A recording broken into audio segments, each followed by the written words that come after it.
I, 42F, have a daughter Emily, 16F, and a brother Jake, 35M. I need to provide some background to explain how things got to this point. Jake is my half-brother from my dad's second marriage to Linda, 58F. There's a 7-year age gap between us, and our relationship was always complicated. When Dad married Linda, I was 14 and struggling with accepting a new family. Jake was 7 at the time, and despite my initial resistance, he always tried to be close to me. He would follow me around and want to be included in everything I did. Our dad worked in construction and was away on projects most of the time, so Linda primarily raised Jake while I lived with my mom. I visited on weekends, but I was a typical teenager focused on my own life and friends. I wasn't mean to Jake, but I wasn't the big sister he wanted either. Dad tried his best to balance time between both families, but it was challenging.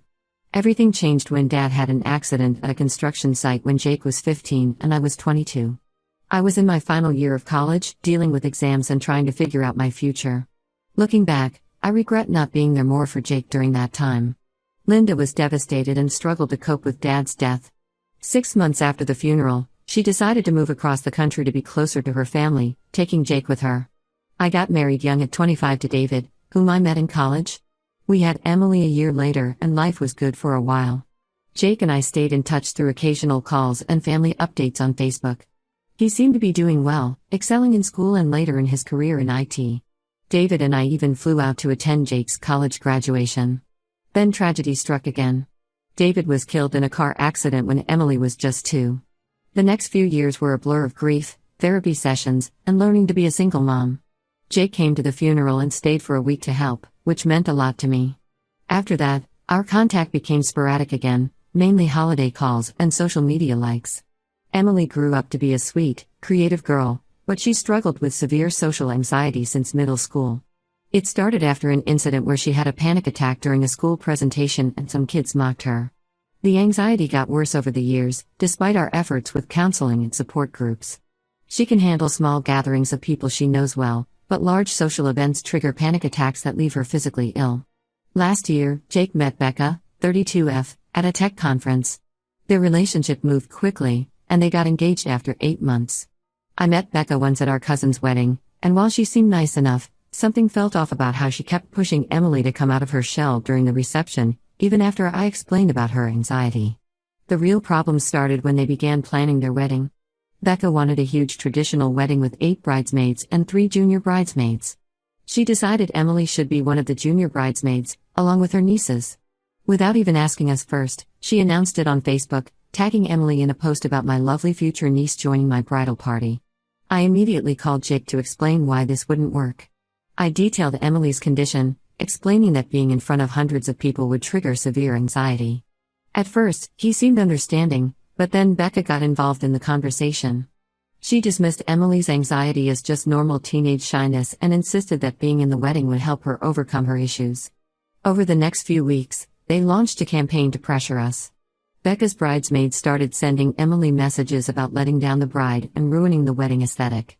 Jake called almost daily, alternating between guilt-tripping me about not supporting his happiness and accusing me of exaggerating Emily's condition for attention. Becca took it further by posting passive-aggressive comments on social media about how some people use their children as excuses to avoid family obligations. She even had her mother and sisters call me to lecture me about denying Emily such an important family bonding experience. Jake backed her up, saying I was using Emily's anxiety as an excuse because I was jealous of his happiness and had always tried to make everything about me. The situation reached its breaking point when they showed up unannounced at our house on a Sunday morning. Becca had brought a bridesmaid dress for Emily to try on, completely ignoring everything we had said. Emily was still in her pajamas, eating breakfast when they barged in. Becca thrust the dress at her, saying, "Time to try on your dress, sweetie. No more excuses." Emily had a severe panic attack. She ran to her room crying and hyperventilating. Instead of showing concern, Becca got angry and accused Emily of being manipulative. She said I had raised her to be weak and that she would never survive in the real world with me coddling her. Jake stood there silently while his fiancée berated his niece. I lost it at that point and told them both to get out. Jake finally spoke up, but only to attack me. He brought up how I wasn't there enough after our dad died, how I had always been cold and unsupportive, and how I was probably happy when my husband died so I could play the victim card forever. Becca joined in, suggesting that I was using Emily's supposed condition to keep her dependent on me, just like I had used Dad's death for attention. That was the absolute last straw. I physically pushed them toward the door and told them to never contact us again. I blocked them both on everything: phone, email, social media. Jake's mom started calling incessantly, saying I was tearing the family apart over a simple wedding request. Our cousins took their side, calling me overprotective and saying Emily needs to learn to face her fears. Jake and Becca are now telling everyone that I'm a controlling sister who never wanted Jake to be happy. They're threatening to tell Emily the truth about what a terrible aunt and sister I've been if I don't agree to their demands. I've saved screenshots of all their messages and comments in case I need to take legal action.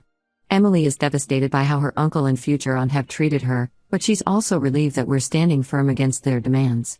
I know I'm doing the right thing by protecting my daughter, but the constant family pressure is exhausting. Am I wrong for completely cutting them off over this? Update 1. Thank you everyone for the supportive comments on my original post. A lot has happened in the past 2 weeks, and I need to share some troubling developments and revelations. First, Jake and Becca tried to contact Emily directly through her school email, which they got from our cousin Amy, 31F. They sent her a lengthy message claiming I was manipulating her and keeping her from having normal teenage experiences. They wrote that they only wanted to help her overcome her shell and that if she trusted them, they could show her how to live without anxiety controlling her life. They even suggested she could stay with them for a few weeks during summer to experience life without constant maternal interference. Emily showed me the email as soon as she got it. She was upset but also furious at their attempt to manipulate her. What shocked me most was that they had included details about my past that Emily didn't know about, like suggesting I had abandoned Jake after our dad died and hinting that I had somehow contributed to my husband's death by being too controlling. Emily was smart enough to see through their tactics and decided to respond herself. Her response was clear and firm. She explained how their surprise visit with the dress had triggered one of her worst panic attacks in months, leaving her unable to attend school for 2 days. She told them how betrayed she felt that her uncle would allow his fiancée to dismiss her mental health struggles so casually. She ended by requesting they stop trying to contact her through any means. Their response was instant and hostile. Becca replied calling Emily ungrateful and disrespectful, saying she was just like her mother. Jake sent a separate email saying he was disappointed in how Emily had chosen to continue living in fear. They even threatened to show up at her school to talk sense into her. But here's where things took an unexpected turn. After seeing Becca's latest social media rants about our situation, Jake's ex-girlfriend Melissa, 34F, reached out to me. They had dated for 3 years before Becca, and Melissa had some disturbing information to share. According to Melissa, Becca had exhibited similar controlling behavior with her younger sister Rachel during the relationship. Rachel, who was then 16 and shy, became Becca's project. Becca would constantly force Rachel into uncomfortable social situations under the guise of helping her become more outgoing. She would organize surprise parties, sign Rachel up for public speaking events without permission, and belittle her when she showed any resistance. The situation culminated at a large charity gala Becca had pressured Rachel to attend.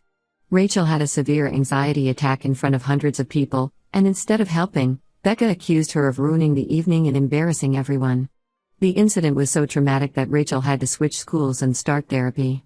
This controlling behavior was one of the main reasons Melissa ended her relationship with Jake. Melissa also revealed something more concerning. During their relationship, Jake had been understanding and supportive of people's boundaries. But after meeting Becca, he changed dramatically. He became dismissive of others' feelings and started adopting Becca's belief that mental health issues were just excuses for weakness. Melissa said she barely recognized him anymore. I shared this information with our Aunt Linda, 55F, who had been one of the most vocal critics of my decision to keep Emily away from the wedding. Linda was shocked and admitted that she had noticed similar patterns in Becca's behavior at family gatherings. She recalled how Becca had made disparaging comments about her own daughter's shyness at Christmas dinner, suggesting she needed to be fixed. The family dynamic shifted significantly after these revelations. Several relatives who had initially sided with Jake and Becca have since apologized to us. Even cousin Amy, who had given them Emily's email, came over personally to apologize and admit she should have asked us first. However, Jake's mom Linda is still defending them. She insists that Becca's tough love approach comes from a good place and that we're all being too sensitive. She's been calling other family members, trying to maintain support for Jake and Becca's side of the story. Through all of this, Emily has shown remarkable strength. Her counselor has been supportive of our decision to maintain firm boundaries and has praised Emily for standing up for herself in her email response. Emily told me she feels more confident now that she sees other people acknowledging her right to set boundaries about her own mental health. Becca has escalated her social media campaign, posting cryptic messages about the truth coming out soon and toxic family members who hide behind mental health excuses.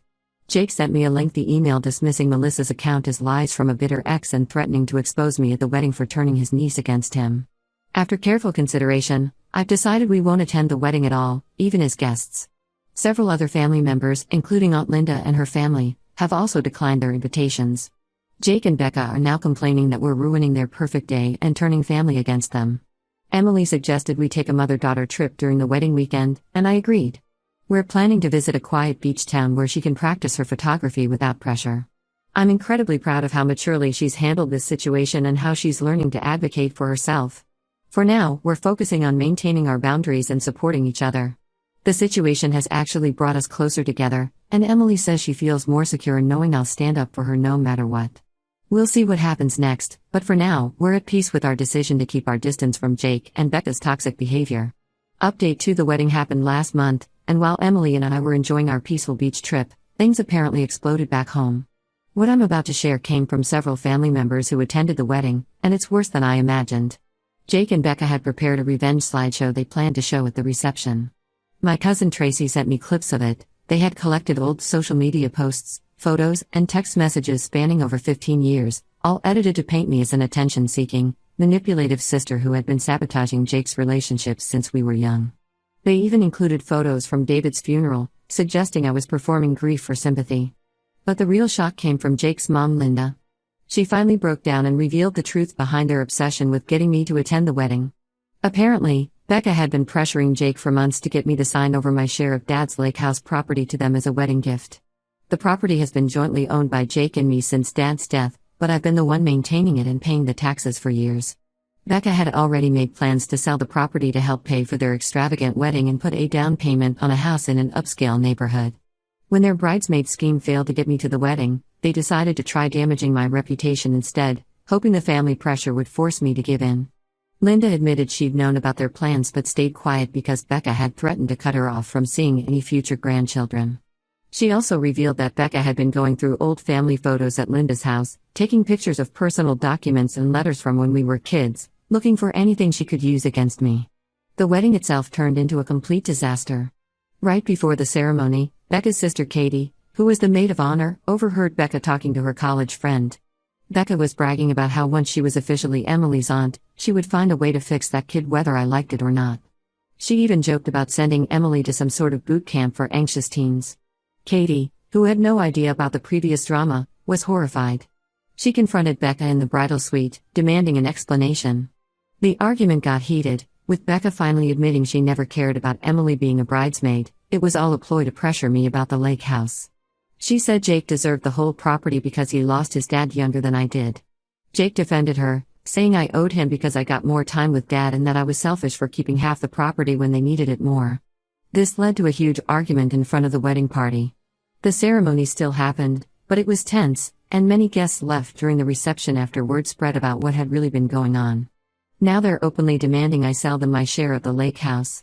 They've sent emails claiming Jake deserved more of Dad's inheritance since he was younger when Dad died. They even suggested that because I was just a stepchild to Linda, Jake should have had full rights to any property from Dad's side of the family. I consulted our family lawyer, who confirmed they have no legal case. The property deed is clear, and Dad's will split everything equally between us. This seems to have made them even angrier. Becca's been telling people I forged documents to steal Jake's inheritance. Most of the family has now seen their true colors. Even Linda has apologized to Emily and me, bringing over old photo albums and crying about how she should have spoken up sooner. Katie reached out too, sharing more stories about Becca's troubling behavior over the years. Apparently, Becca has a history of targeting vulnerable family members and trying to gain control over property and assets. The silver lining in all this is that Emily feels validated.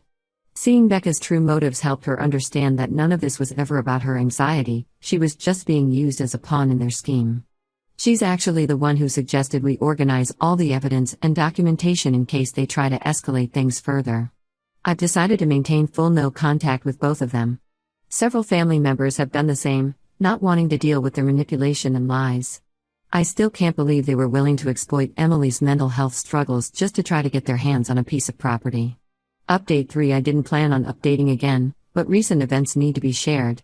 Jake and Becca did try to take legal action over the lake house, hiring a lawyer who specialized in contesting inheritances. Their plan backfired spectacularly in a way none of us expected. During the legal proceedings, evidence emerged that Becca had already promised to sell the property to her college friend Monica for $200,000 below market value. She had even accepted a $50,000 deposit, claiming she had full ownership rights. She had drawn up fake documents suggesting she and Jake had complete control of the property. Monica came forward when she learned about the legal battle, worried about losing her deposit. This revelation led to a massive fight between Jake and Becca. Jake had no idea about the deposit or the promised sale. It turned out Becca had been planning to use the money to start her own business, not for their house down payment as she told Jake. She had also taken out several credit cards in Jake's name during their short marriage, racking up massive debt with expensive purchases. Their marriage imploded spectacularly.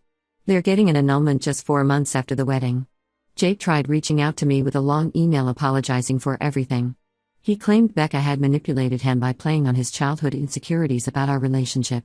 While I understand he's hurting, Emily and I aren't ready for any contact yet. The things he said about us and the way he allowed Becca to treat Emily can't be erased with one apology. The lake house situation is finally resolved. After the truth about Becca's scheme came out, Jake agreed to sell me his share of the property. I think he wanted to wash his hands of anything Becca had tried to control. Emily and I spent last weekend there cleaning it up. We found some old photo albums in the attic that Dad had made before he died. Emily enjoyed hearing stories about her grandfather and seeing pictures of Jake and me as kids. Becca moved back to her hometown after the annulment but hasn't stopped causing drama. She's telling anyone who'll listen that Jake and I conspired together to ruin her life and marriage. She's even tried to contact Monica to demand her deposit back, threatening legal action. Thankfully, Monica has all their communications documented. The most positive outcome has been Emily's progress. She says watching this situation unfold helped her realize that standing up for yourself doesn't make you a bad person, even when family is involved. She's joined a small photography club at school and is slowly getting more comfortable in social situations, but on her own terms without anyone pushing her. Linda still calls occasionally, trying to broker peace between Jake and me. I've made it clear we need time and space. The family members who initially pressured us have backed off after seeing how everything played out. The cousin who gave out Emily's email sent us a heartfelt apology letter and has become one of our strongest supporters. Emily and I are planning to host a small family gathering at the lake house next summer, but only for those who stood by us through this mess. We're having the locks changed and installing security cameras first, just in case Becca tries anything else. Looking back, I realize that protecting your peace sometimes means letting go of family members who refuse to respect boundaries, no matter how much history you share. Emily and I are doing much better now without their drama in our lives. We're focusing on making new memories at the lake house, ones that aren't tainted by manipulation and betrayal.